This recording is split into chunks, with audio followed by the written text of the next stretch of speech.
Hello, hello, ladies and gentlemen.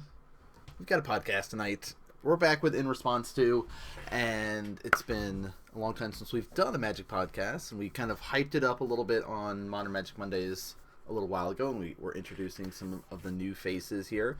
But of course, I'm joined with Farm Zernar, Real M&M, and Mootarn. So, how you doing, guys? Great. Good. Everyone, speak at once. Ready, go. Excited for some Modern Masters 2017. Oh, all the hype. Like, the set is amazing, and I love how all the shops and all the online orders initially were like, oh, the set sucks. You know what? We're going to lowball the pre-orders, get rid of this set. We don't want anything to do with it. And then they started spoiling stuff, and everyone was like, oh my god, jack the prices up, quick. Oh yeah, there was plenty of people doomsaying how bad the set was and how terrible it looked and the worst EV ever. And then a week later, the same people are saying, "Oh, it's going to be the best set ever." So Actually, didn't see anyone say it was going to be bad. I didn't start pay attention right away, but I haven't actually seen anyone say anything negative about it. So it's interesting. Yeah, initially, I guess, because it was very hush-hush. And pre-orders started coming out and stuff like that, and a lot of the online realtors and stuff like that were selling boxes for $180.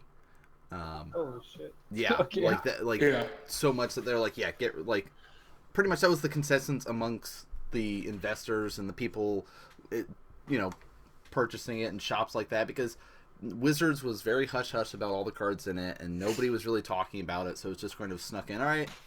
You guys, here's the box for it. We can start pre-ordering now. And then it was just all right, sprinkling of some cards at first. And then pretty much as soon as they announced Fetch Lands, that was the big turning point. Because they announced them beginning in the week and not at the end when all the other good stuff was coming out too. So Yeah. I feel like I would have wanted to wait a little bit, just at the bigger moment, but whatever. yeah, a lot of the pack art, I think it was super medium. You had the theoretical Snapcaster, but everything else was like, oh, this, it's cool. We've got this, but who really cares? And then, they saved all the heavy hitters off the packs except for Snapcaster, obviously. Yeah, the image that we have up is the box that they spoiled when they were talking about the Amonkhet stuff, and they're like, oh yeah, look at these sweet lands that you're going to get, and they were starting to hype that setup, and then they just kind of snuck it in. Oh, and here's the Modern Masters box, guys. Look, there's Domri in it. Yay. The best planeswalker that ever unlocks.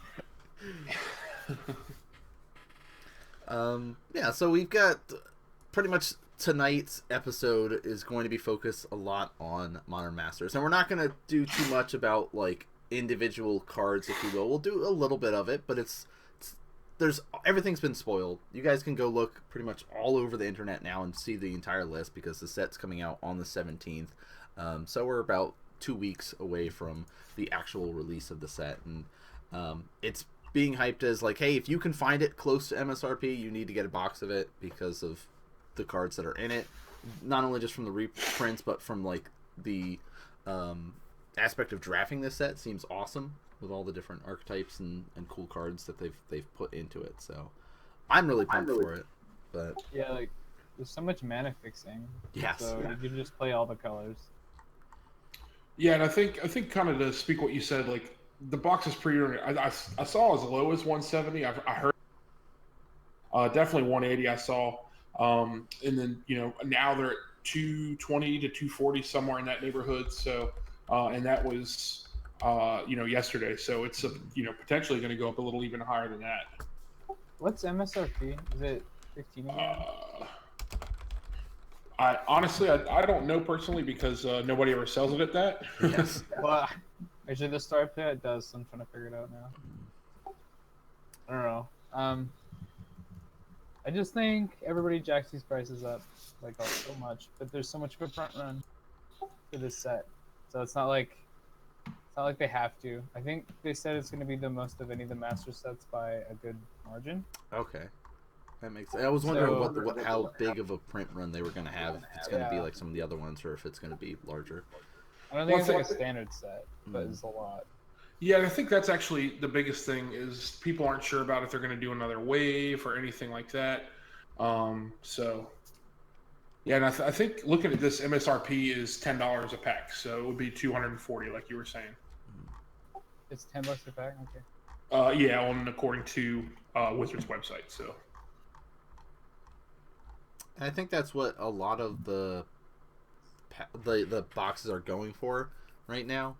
Some are pushing maybe 250. Like I know, like if you're looking at like Channel Fireball and Star City and some of the other places, they're actually starting to crop up a little bit more. But it's also their initial like, oh, this is the amount that we can sell for our pre-orders. We're now running out of stuff that we can sell for our pre-orders. right. So Well, and I unfortunately watched a video this morning in preparation of this, where the guy mentioned specifically that I guess a couple online retailers, I don't know of any, but they will cancel pre-orders because they found out the set was much better.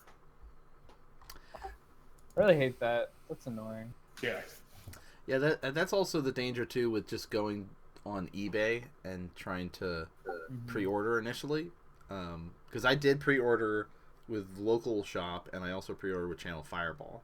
But a big reason I did was right before the spoilers came out for like the fetches, or even maybe it was like the day before spoilers were supposed to come out. Channel Fireball put a tweet out saying that if anybody had purchased cards that are going to get reprinted in Modern Masters 17, they will happily refund those cards for full price. Oh, wow. Yeah, so they put that out before any spoilers had come out and stuff like that. So, for example, like anybody had bought Lily or Snapcaster or one of the fetches within the last couple of days or something like that, hey, you can return that and get your money back, kind of thing. So, Yeah, that's That's really super cool. interesting. all right. So, I know with Modern Masters they initially were like, hey, we're going to be focusing on Innistrad block and we're going to be focusing on the Return to Ravnica block. And I think that was another reason why a lot of people were not as hyped about it. I mean, the two big ones, like, yes, we're going to get Snapcaster, yes, we're going to get Liliana, because I think pretty much everyone realized that those would be the big ones that would get reprinted. But some of the other big reprints, like Damnation and stuff like that, that weren't in those blocks, I don't think anybody was expecting. A lot of people were hoping for. But I think that was a big thing, like Fetches, Damnation, Goyf is back in it again for a third time, is a big, like, A+ Wizards, you went above and beyond for this set. Yeah, I don't think they can print Goyf like next Modern Masters set. If there's really so much of this one, like, I think it's probably not going to be the most expensive card in Modern anymore, which is kind of funny. Yeah, and I think actually a lot of people didn't expect it to be in this model. Yeah. For that reason. I kind of thought it wouldn't be, but like I don't have a problem with it being there. I own a set, but I also want people to be able to play the cards that they want to play. So like $40, $50 ghost is kind of funny. Yeah, the Modern Masters 2017 one, I was looking on MTG Goldfish, and it's around $90 on eBay. Yeah. Which is interesting, but like the older ones are going up in price, especially like the original printing of it was, I think, around 150 again. That's kind of cool. So I mean, we're seeing that tweak to it, but yeah, I don't know. We'll see. As this always happens, though, when new sets come out with reprints of cards, is prices shift, and you can see it too with like stuff like Karn and Noble Hierarch, and even Mistra's Bauble are going up in price because of the fact that they're not reprinted in Modern Masters. Well, and the other thing that's really interesting about that to me is that the mythics in the sets, the supplemental sets, there's not actually a large influx of them into the market. So in the end, the price doesn't change much or goes up because it gets people more interested in Modern, but it doesn't actually put that many more of the card into the format, into the world, rather. Right.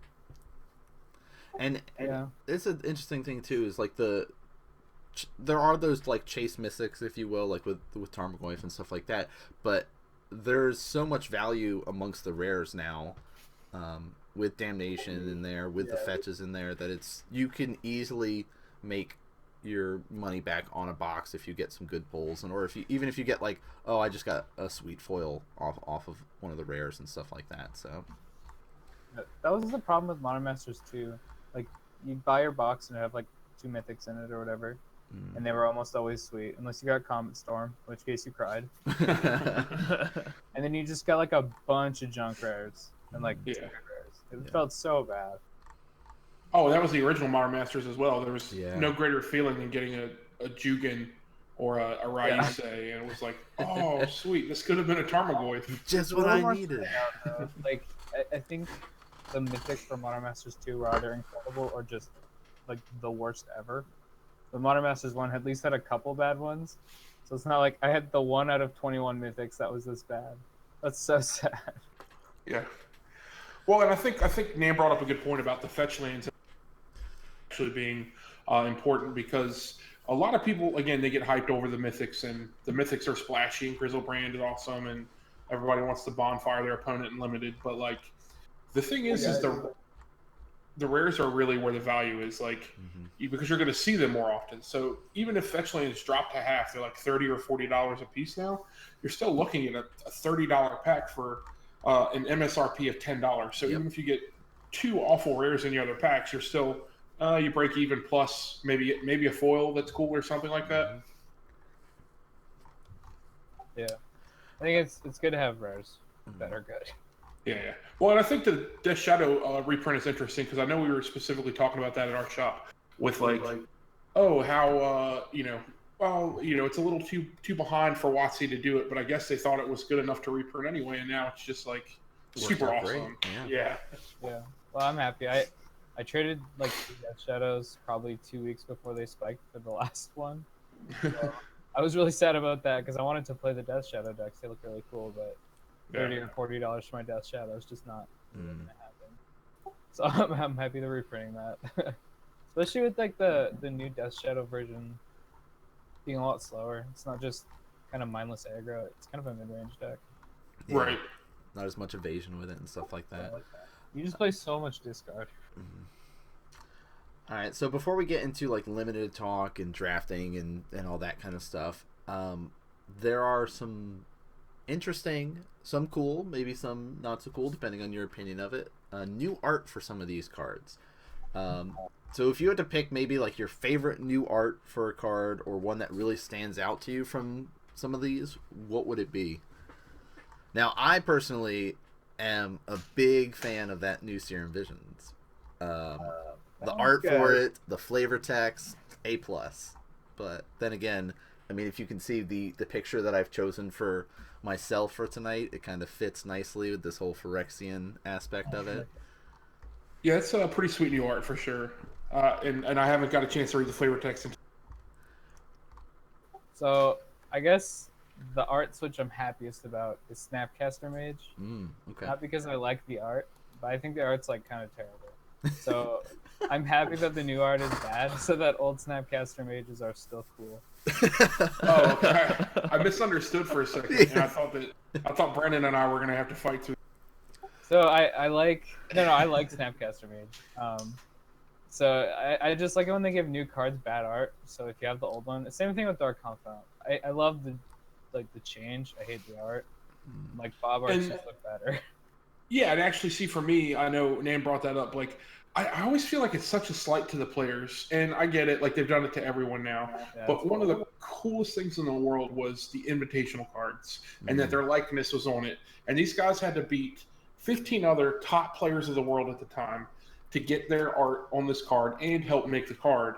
And then they just kind of get rid of it. I mean, I'm a bit of an older curmudgeon, and I get it, whatever. But I don't know. I guess I feel bad, because it's really sweet art of each person on the card, and now it's not.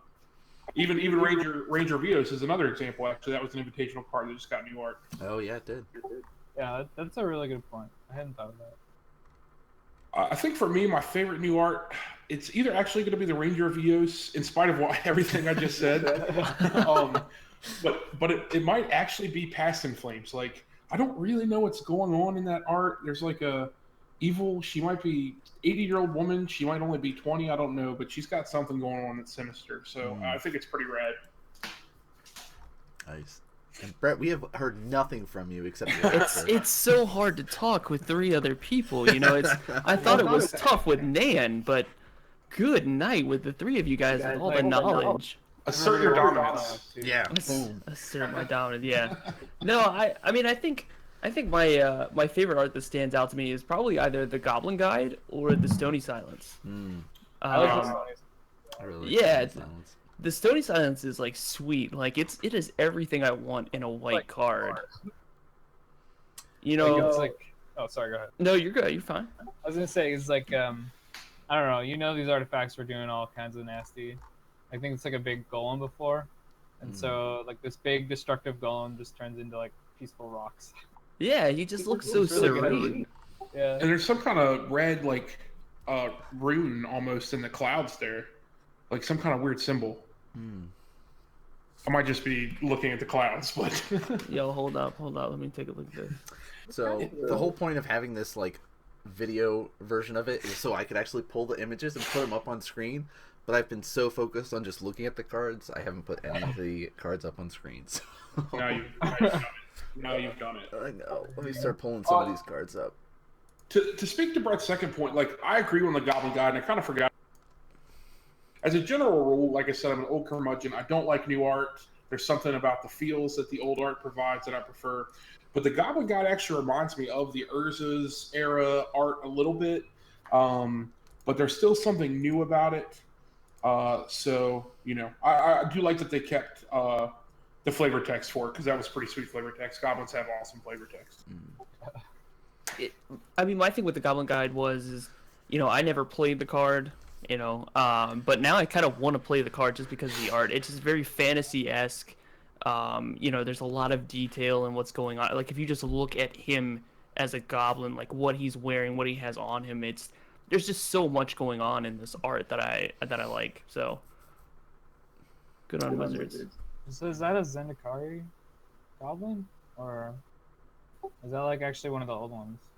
Well, I think it's supposed to be one of the ones from Zendikar, but it just the art feel reminds me of like the Urza's Goblin Matron and that kind of sharp, almost alien from the movie Alien-esque heads and stuff. I agree with you. I'm just like wondering why. Oh, I have no idea. I like it. Yeah. I'm not actually familiar with any of his other art off the top of my head either, though. So, All right, let me pull up these other images that we were talking about, though. We were talking about this lovely Snapcaster mage. Actually, I was talking to my good buddy Jaime, for those that are familiar with with him, and he is super hyped about this new art Snapcaster. Sure. Boo. Exactly. Boo, But I'm you know what? I'm all for it. You can buy all those, and we'll keep the regular ones, and it'll be great. So, but I mean, it's also to help other people that don't have the Snapcasters, and they're like, okay, the Snapcasters are a little bit cheaper, and these ones are going to be cheaper probably than the original Innistrad ones, so they're going to be able to get picked up I by don't more know. players. They too. aren't mythic. They are so, mythic, yeah. Like, there's not gonna be that much more of them. right. Or Innistrad ones. And I think that's a common misconception though that a lot of people have that I'm gonna be able to get my Snapcasters cheap now. No, probably not really. You're gonna probably pay close to the same, maybe a little bit less at the onset, but you know, in the end, you know, you're talking about. I think I could be wrong about this. I think it's 1 every 8 packs is a mythic. You're talking about 2 to 2.5 a box is what they were saying. And if you're looking at the fact that you have 10 mythics here, or no, it's more than that because I'm missing the lands, right? And multicolored. Yeah. There are some number of mythics, 14, 15 maybe. So we'll go with 15. That number might not be right, but it looks like 15. So if you're looking at 15 mythics, quick math, what is that? It's represented 1 in every 120 packs, in theory, which the breakdown is close to 5 boxes. Close to 5 boxes in order to see every mythic, if we're not including foils and just basic print run math. But and that might be wrong. I didn't prepare that at all. So if it's wrong, don't kill me. On it. It's yeah, cool. It's on the internet now it's forever. So It is forever. but yeah, I mean, so if you think about it that way, like, you know, every 5 boxes 1 mythic is represented, like it's really not a lot of cards being put out into circulation. So we did get a reprint of a card that has needed a reprint for a while, with some new art, and that's that Might of Old Corrosa, though. Have you guys had a chance to look at that new art for that one? Yeah, that was pretty sweet. It was also like a $10 card, right, or something, $8 to $10, something nuts like that. Yeah, it was. For a giant growth. Yeah, I totally needed it. I don't know. I thought they were gonna go Infect this time because they wanted to last time but couldn't, and reprint Inkmoth. I thought it was gonna be in the set, but not the way it is, I guess. But I don't know. It's still sweet, like good reprint. Yeah, that was sweet. I do have a question for Brett though. It's me. So, your favorite card in Modern is in Modern Masters 2017. That's true.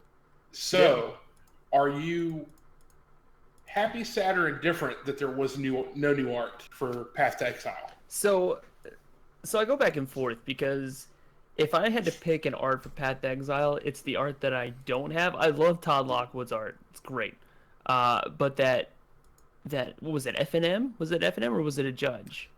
The Traveler art? Yes, the opens the portal and you see him standing there. Oh, yeah. Actually, I think that was a WPN or like a Pull it up. For the first promo. Yeah, because it's got 2 promos, right? Yeah, that's I might be thinking of the WPN or whatever it's called, not Arena. Arena. I mean, I love Todd Lockwood's art, but if we're gonna do some new art for cards, I would have liked to have seen another Path to Exile art. But with Stony Silence, Goblin Guide, Might of Old Corrosa, I mean, these are cards that I think probably, well, Stony Silence probably didn't need it. Snapcaster definitely didn't need it. Oh, I see. Yeah. The one you're talking about, Brett, is the FNM promo. Where the FNM promo, going through a portal. The one I actually like a lot is Rebecca Guy. And oh yeah, it's the like falling asleep and yeah. Yeah, that's the one I like. I think they're all actually pretty sweet arts, which you can't really say about many cards. That True. They're all sweet arts. What about Inquisition? You guys like that one? So that was the art from Conspiracy, right? When they reprinted that with the new art first, or was that Eternal Masters? I think this is different, isn't it? No, it's the same one as the last reprint, but I can't remember. Yeah, Conspiracy. Was it Conspiracy? It's Conspiracy. Yeah. But it was printed at higher, wasn't it? Like not. It was it was a rare. Yeah. It was a rare. Okay. Which really confused me at the time.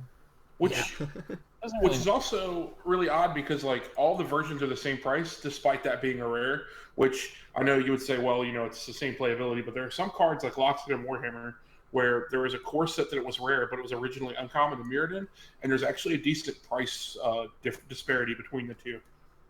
So I find it interesting that the prices are about the same, except the foils are very different. So the original foil is quite a bit. The original foil is always better. Like when you're pimping your deck, you want to use the originals. Oh yeah. So a cycle of cards I'm pretty stoked about, and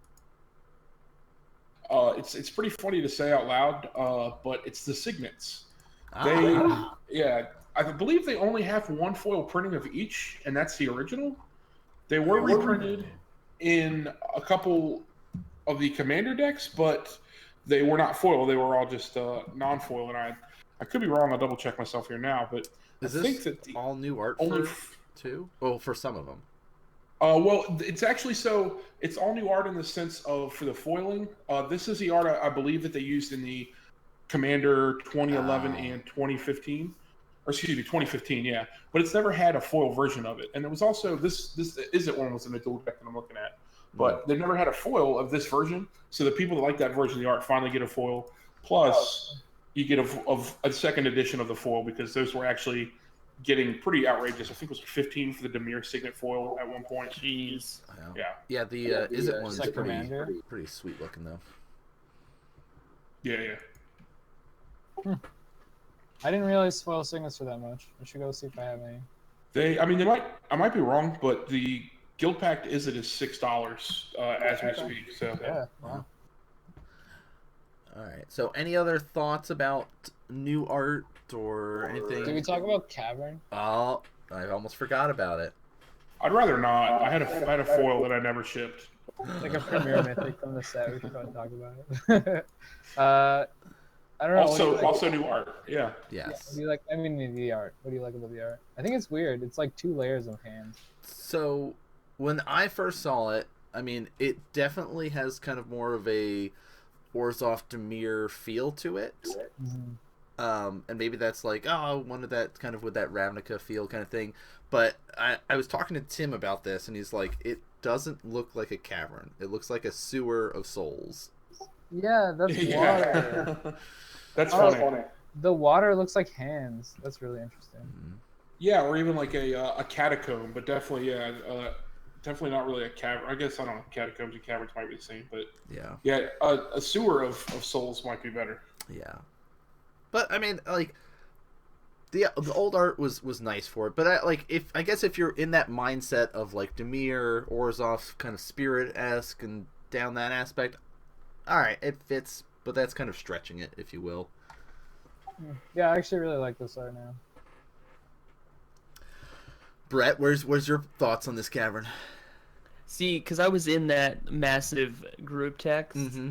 and I looked at it and I was like, no, I think it's fine. Like, I don't see I this think sewer. yeah, we'll see. All right, so I'm gonna have the unpopular opinion in this particular podcast, and going forward, I'm gonna get a lot of unfollows. But I like seeing new art. You know what I mean? Like when you think of Snapcaster, and when you think of Dark Confidant, or as they lovingly referred to as Bob. When I saw the new Dark Confidant, I'm like, yeah, that's cool. That's some neat art. But I didn't play Dark Confidant when it came out. I started in Dark Ascension, and even then I didn't have the view of Magic that I had before. So when I see new art, I get excited because I'm like, yeah, I want to play that instead. So like, if I ever got Dark Confidants, I'm gonna get the Modern Masters ones. I'm not gonna try and get the original, because that art just doesn't really stand out to me like it would for Eminem, right? Right. Like, he loves the original Bob art, and I think Brandon also mentioned, or Mutarin also mentioned, that he liked the art as well, over the Dark Confidant and Modern Masters. But I would probably play the Modern Masters over that. So Cavern of Souls, I'm all for it. You like the Skrillex, Bob? Yeah, man. I mean, I don't like Skrillex personally, but Oh, you know him? yeah, I do. Yeah. It's okay. Yeah, I like this one. Was there anything else? Or did we get everything now? No, I think those are the major ones. Oh, Terminate. Oh, really? Terminate? Yeah, have you seen the new art for Terminate? Oh, it's because it's like, at least on Mythic Spoiler, it's in Japanese, I think. Yeah, because Yeah, they were initially spoiled that way. But yeah, I mean, I like the art for it. Yeah, the art's pretty sweet. I mean, I think the Alara art was pretty doo-doo. I liked the original art, of course, naturally. But this art's definitely pretty sweet. I'm not 100% sure what's going on, but that thing is definitely getting terminated. I think somebody actually found it out. It's like a cycle, right? And I think it starts with Sun Titan. So like, you have the Sun Titan, and then there's a card in between the Sun Titan, and then this is the Sun Titan getting terminated. I saw it on Twitter a couple days ago. I'll see if I can pull that up real quick. That's cool. Old R&D in their Easter eggs. Yeah. There's also one like that in Innistrad. Like, original Innistrad had some angel. I can't remember which one it was. But then you see it again in Shadows. It's like corrupted. It's really interesting. I do like that aspect of stuff. All right, I think that was kind of the only other art that really stood out that I think we needed to talk about, that I can think of off the top of my head, at least. There might be some as we're discussing like the limited aspects of it, which I think that's a good way to just slide over into that aspect for maybe players that play like pre-releases but haven't really drafted these specialty sets before, like Eternal Masters or the other Modern Master sets, but maybe are now starting to get into Modern and want to try a draft of this. So we can talk a little bit about some of the different ways to play and whatnot. I am by no means a limited expert, and I am one of those, hey, if a new set comes out, I'm going to go to the pre-release, and I might draft the set once after it's come out, and that's probably it. I love doing cube, and I love drafting cubes, but I just don't draft enough to really have the skills to do limited very much. So I'm going to default to you more experienced drafters out there. Well, I'll personally say that one thing before necessarily the technical aspect, something I didn't realize before, Mark Rosewater has talked a lot about how they consider Time Spiral a little bit of a failure as a block, even though it was one of the best selling at the time and definitely one of the most beloved. But the thing that he said is that there were so many mechanics, there were like 25 mechanics or something crazy like that, once all was said and done, including the new ones they introduced. One thing I didn't really notice until we just started this podcast are how many different mechanics are in this set. And it's crazy because Flashback, Overload, Miracle, Regen, if you consider that one. Soulbound. Spellbound, all kinds of stuff. It's chock full of goodies. And I think maybe they said, hey, that was really popular. Miracle was a pretty popular one. Unearth. Why don't we take the success of Time Spiral and maybe push it to a supplemental product aimed at more sophisticated players, for lack of a better term. It's definitely not for entry-level players. And we can kind of, recreate the same feeling that we had with Time Spiral, but maybe not push some of the newer player base out by doing it.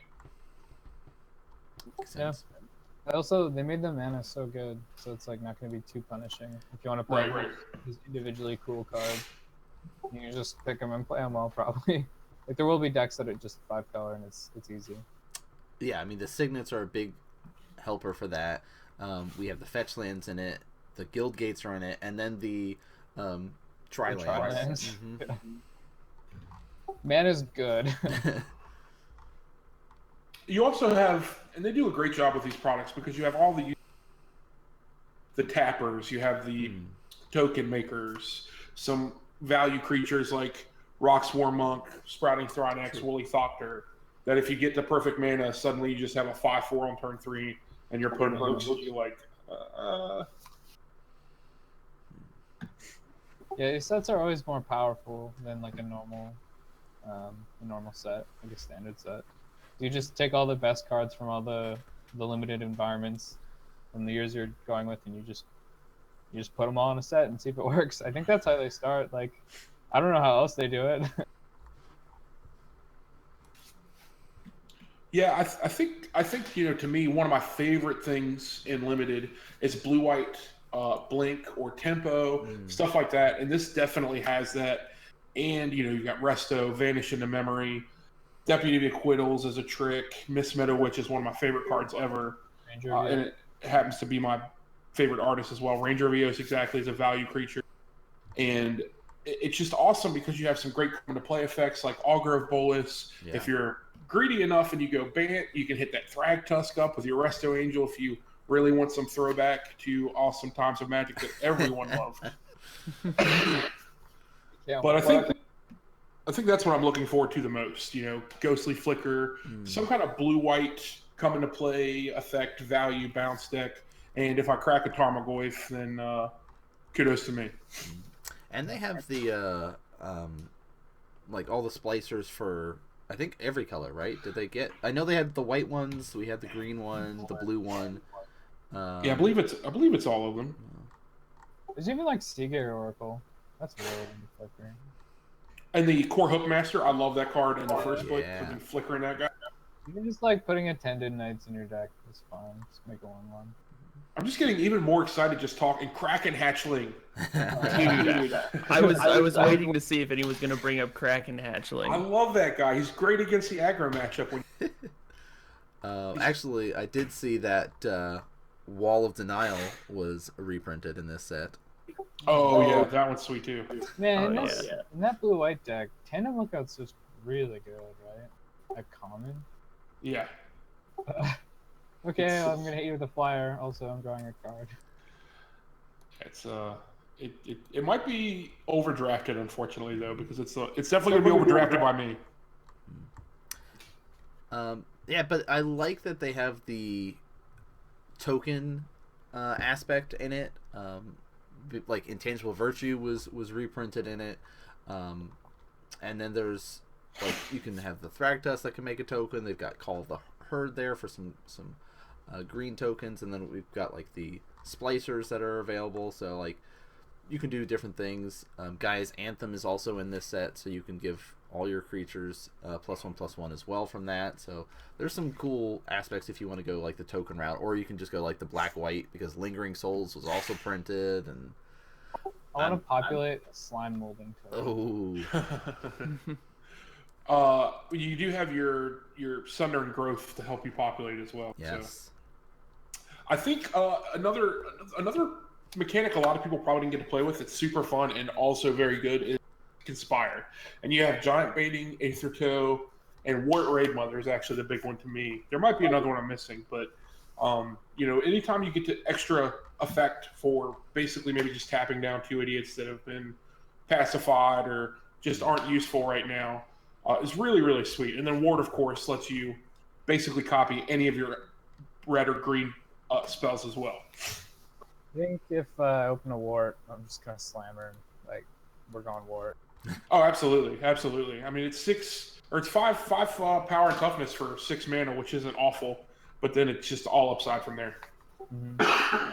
It's just so fun. And, the story play, it's not super competitive, so I might as well just, have fun and try to draft a sweet Conspire deck. I'm trying to find some sweet stuff you could do. You could Conspire Abrupt Decay, Conspire Advent of the Worm. That seems lame. Magma Jet. Yeah. Terminate's work, right? Terminate's red. You're right. But important to note to anyone listening, you can only do it once. When it first came out, everyone thought, "Oh, I'm going to tap 6 creatures and copy it 3 times." You can only do it once. You can also just put Gorkland Rampage in your deck. Yeah.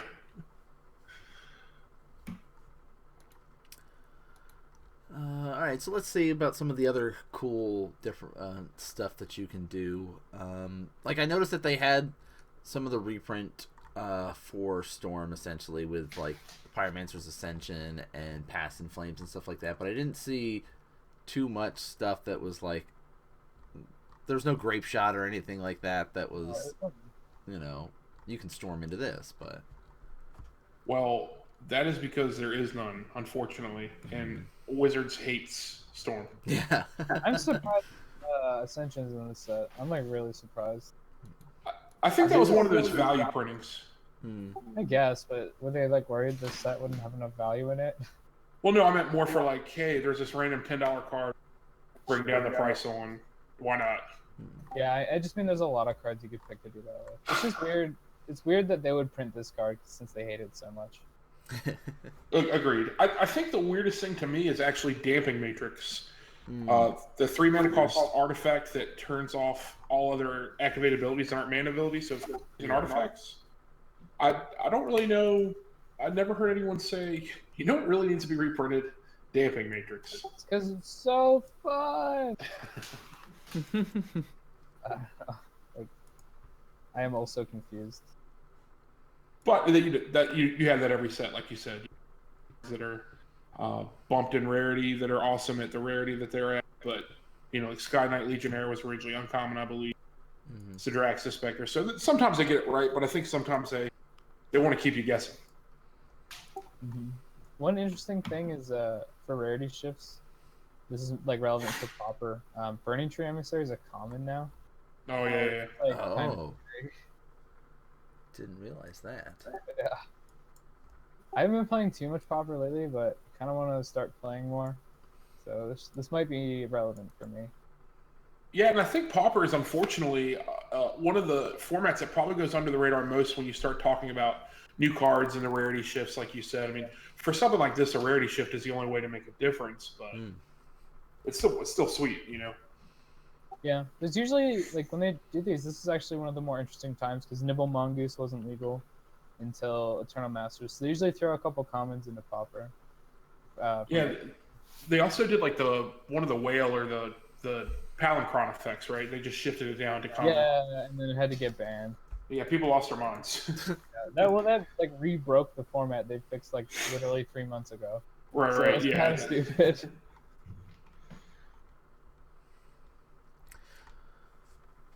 So, is there anything else here that you guys think is super limited or good for limited? I think Gift of Orzhova, I guess, is one that I'll point out.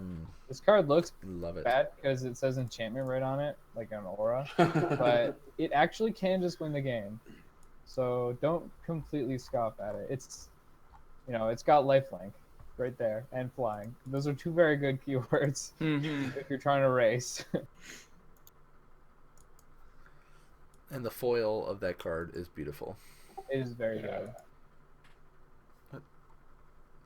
Specifically the foil, just because like the stained glass wings. Here it is. Bam.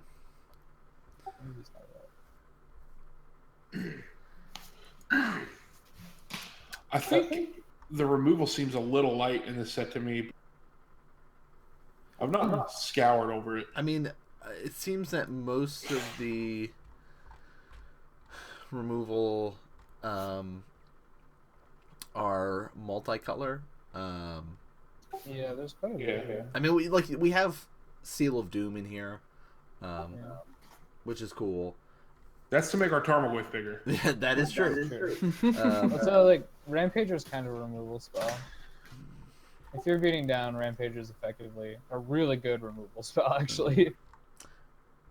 And like Mizium Mortars and stuff like that. They have Pyroclasm in here, but like since they did Terminate, Putrefy. And I guess you have Sever, and Path to Exile. I guess I just missed it. There's Augur Spree and Agony Warp at common. Yep. Oh yeah, no, Agony's Agony. like yeah, if you just missed those ones, yeah. Also, Coiling Oracle, sweet. Unflinching Courage is another one of those Gift of Orzhova cards too, where if you just don't get it, it's gonna get out of control.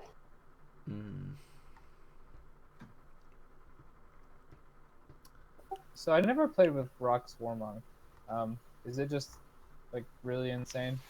Yeah, it's pretty insane. We actually played it like out of the sideboard, I believe, in 5.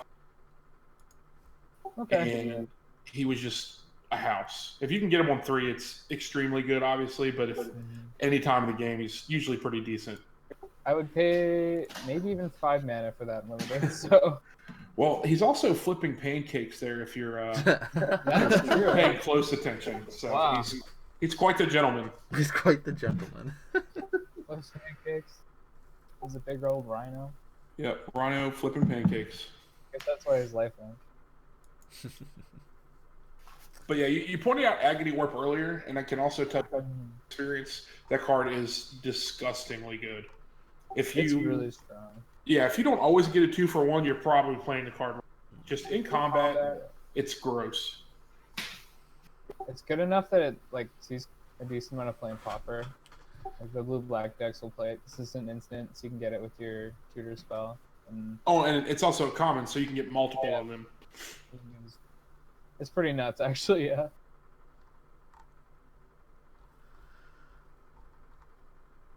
All right, so I noticed that there were a couple legendary creatures for this set.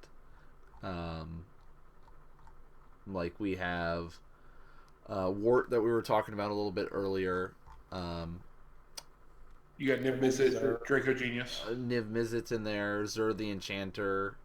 So if you had, and like Obsidian, stuff like that, Olivia. So for a commander mindset, because I know Eminem, you do like commander quite a bit. A wee bit. Just, tad bit there. But if you had to look through the legendaries that are in this set and pick like one that you'd be like, hey, this is a extremely fun one to build around and play around, is it easy enough to pick, or is there too many at this point that you would enjoy to play with? I'll say, and actually I was just thinking this when you said this. To me, Zur the Enchanter is actually a very lame commander at times, the way people play him. But he is a super fun commander.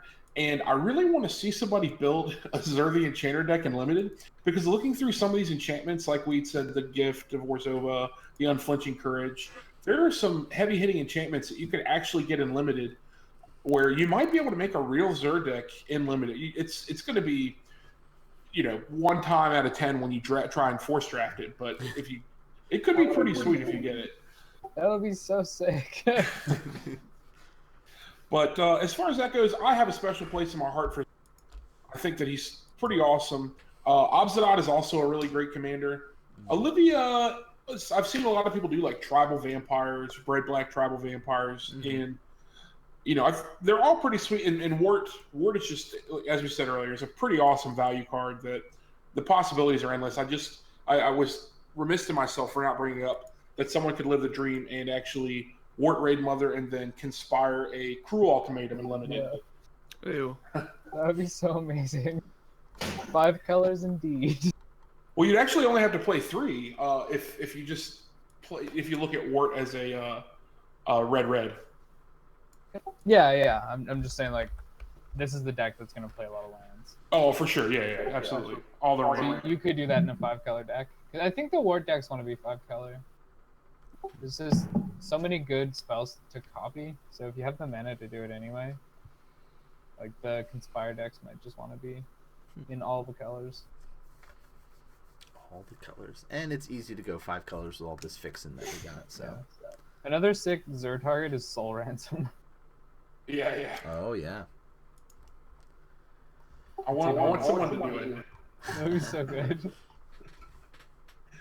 But yeah, I mean, they're all pretty sweet. The most blasé to me is probably Niv Mizzet, but I actually play him in one of my commander decks. He's just not the commander.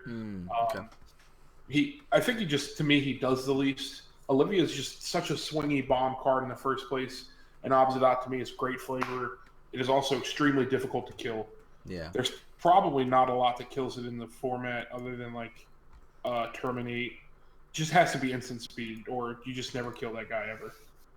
Well, if he were legal, I would say Gristlebrand. Well, he is one of my favorite commanders that I can't ever play in Commander. So Yeah. Feels bad sometimes.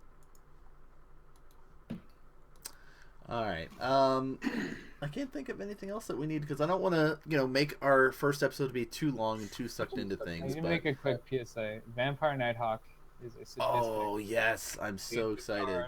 So If your excited. opponent plays it, be afraid. that card is a beating.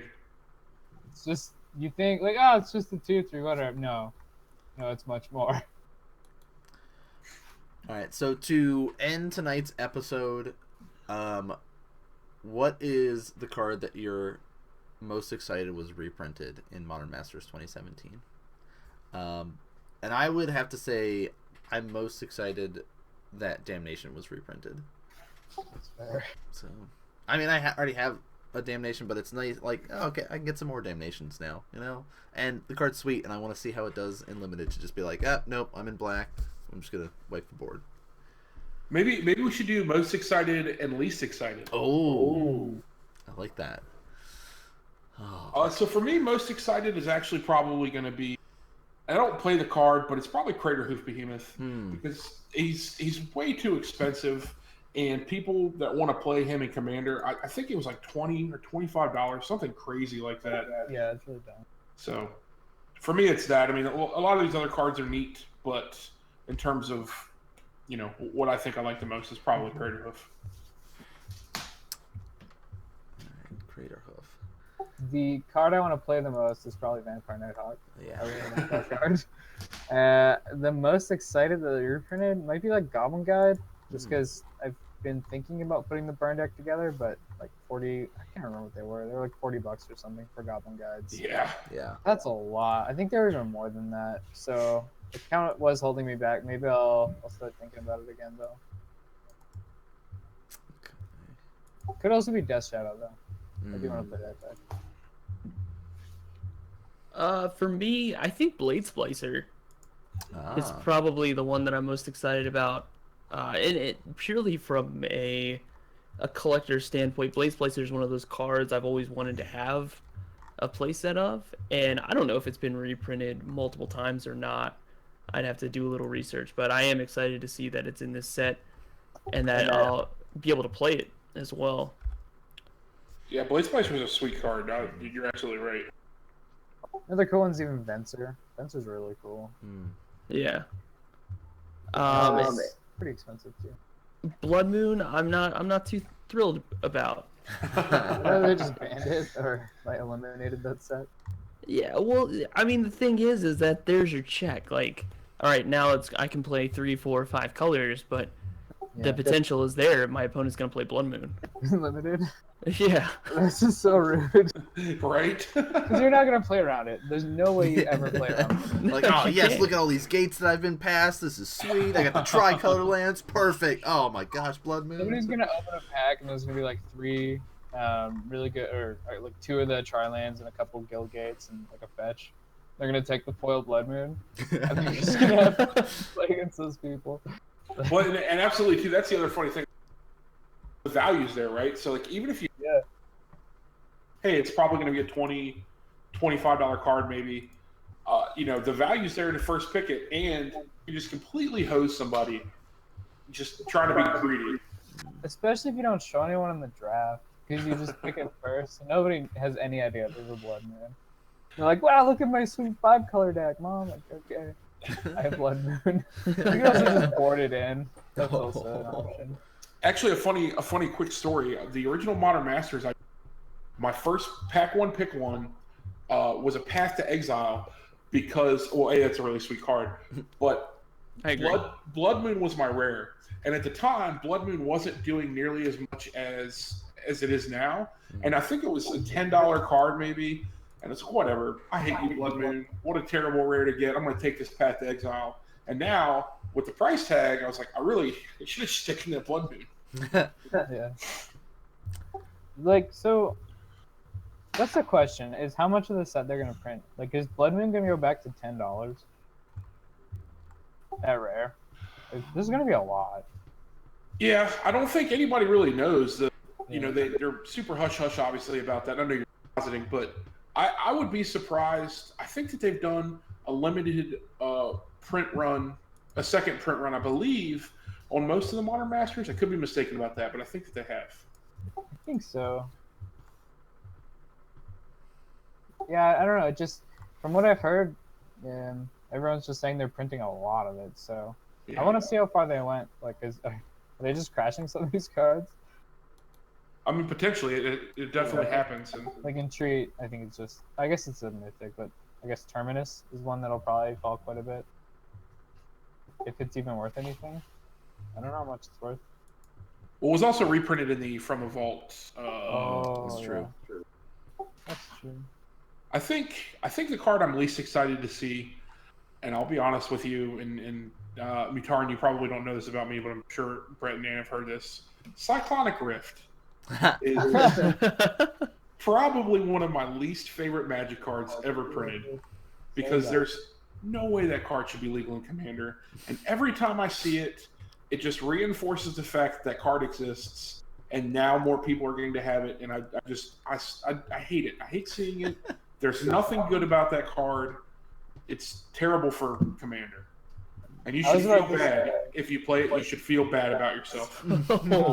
Oh. Terrible. Now I feel bad. Good. So I was actually gonna say it's good they reprinted it because that card was like $7 or something. And That is true. Yeah, that is true. not at all necessary. I just figure if it's more expensive, less people will play it. You're right. It's like you're not wrong about that. I don't know. I don't mind it that much. I also play the card in my deck, so maybe that's why. I think it depends on the player. You know, if it's just, I've seen so many games that are won on the back that it's just so swingy, and I don't think a game that's going on for an hour and a half should be that swingy over one card. But we all play the game for different reasons, so Yeah. I'll step down off my Cyclonic Rift soapbox. I don't know. I think it was hard for me to pick a card that I'm not that excited about or least excited about for it. But I have to say Grizzlebrand. What? Grizzle Daddy? And that's only because we saw him get printed up recently, and he was the promo for the GP last year. So there's like so many Griselbrands running around, and like I guess what other Black Mythic are you going to print in this set when you're going back to Innistrad? They kind of had to, I guess. Tree of Perdition. Yeah, That would be such a slap. nailed it. So I like he's the only one that I'm like I look at all the other mythics and stuff like that, and I'm like, okay, I'm feeling pretty hype about pretty much everything. But Griselbrand, I'm just like, meh, okay, it's Griselbrand again. Yeah, I guess it had to be black, but you could like they could have just done Batterskull instead. It would have been fine. Yeah, I mean, it makes a black pest token, right? Yeah, Same exactly. thing. Same thing. Hey, Well- thank you. I think you could make a case for like if you want, you can at least do like Abyssal Persecutor because that's a big dumb donkey, but it's playable and limited. If anyone actually hardcasts Griselbrand, you should probably just concede. A, because you're likely going to lose because they hardcast Griselbrand and limited. Yeah. I mean, it's just a flyer. You don't even need to look at anything else. Look at my 7/7 flyer with lifelink. Right. And They then again, you could've- have. They could have already shifted Damnation into Mythic. Oh, do you know how many people would rage about that? Oh yeah, they would not be happy, but they could They would be have. They so could've, yeah. mad. So mad. Yeah, they finally reprinted it, but in Mythic. Maybe if it had actually been reprinted in like Annihilation and stuff, they would be able to do it at Mythic. But how much is it right now? It was like $90 or something. Yeah, I think it was 90 to 100. Something absurd like that. Oh well, whatever. Well, the crazy thing about that too is I try to remember this, and I know a lot of players don't have any concept. That they used to give those away for showing up to 20 tournaments. If you played at 20 FNMs, you got a promo, full art Damnation, and Cryptic The one Commander. I So so to see it at $100, I'm just you guys gave this away.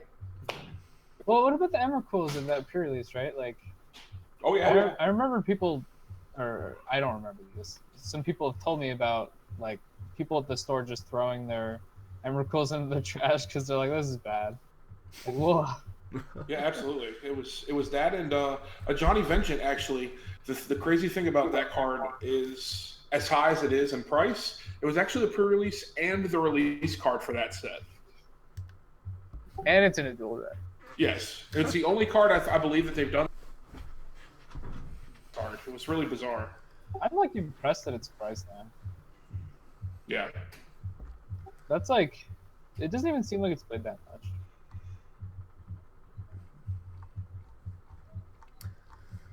Anyway, man, now that we've finished our long tangent. That's how it goes. That's all right. We never end when we want to. That's kind of the theme of things. We always gotta let it Stretch go. it a out little for bit 10 longer. minutes Exactly. more. So, then real quick before we, leave and say goodnight for everybody, give some shout outs, all that kind of good stuff. Just go around the table, kind of do stuff like that. So Brett, we're gonna start with you because you're the quietest.